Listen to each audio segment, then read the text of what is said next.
Well, hello and welcome back to another exciting edition of Coffee with Stephen. So this week's blog is entitled The Jaws of Victory. And once again, it's another conversation with St. Lipschitz, my little spirit guide. And of course, it's done in sort of that film noir style because I'm writing it and I wanted to do it that way. In any event, the conversation is specifically about a conversation that I was having with a real life client. One where we had negotiated a deal with a district attorney to avoid any possibility that our client would be potentially subject to incarceration. Now, here's the kicker. The client is stone cold innocent. There is no ifs, ands, or buts about it. What he did was totally legitimately justified. However, the district attorney decided to file charges against him anyways. Now, little point of order, just so that nobody's concerned about this. This is not an Orange County case. It's a case taking place in San Bernardino County, so I don't want you to get upset with Todd Spitzer right now. It's nothing to do with it. But in any event, we negotiated a deal that would require our client to plead guilty to a lesser crime, but it would remove all possibility that the client could potentially go to jail, since the lesser crime does not include a mandatory jail sentence.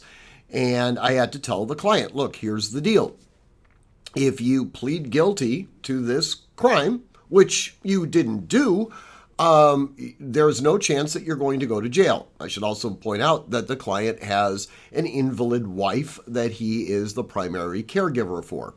On the other hand, if you go to trial, you will probably win, but I can't guarantee a win. The best I can do is say that you have a 90% chance of winning, which are pretty good odds. I mean, certainly if we were going to go to Vegas and gamble, if we knew we had a 90% chance of being successful, we'd probably gamble a lot more money.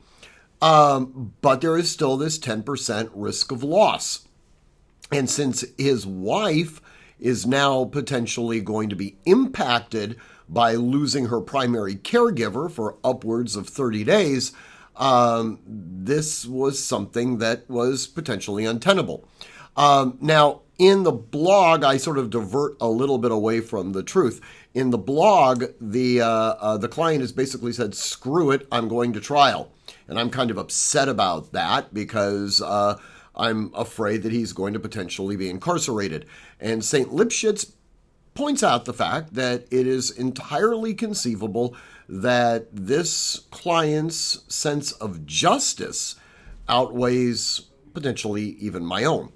Anyways, it's an interesting blog. I hope you enjoy it. As always, train constantly, train consistently, train repetitively, and train with purpose. Above all else, stay safe.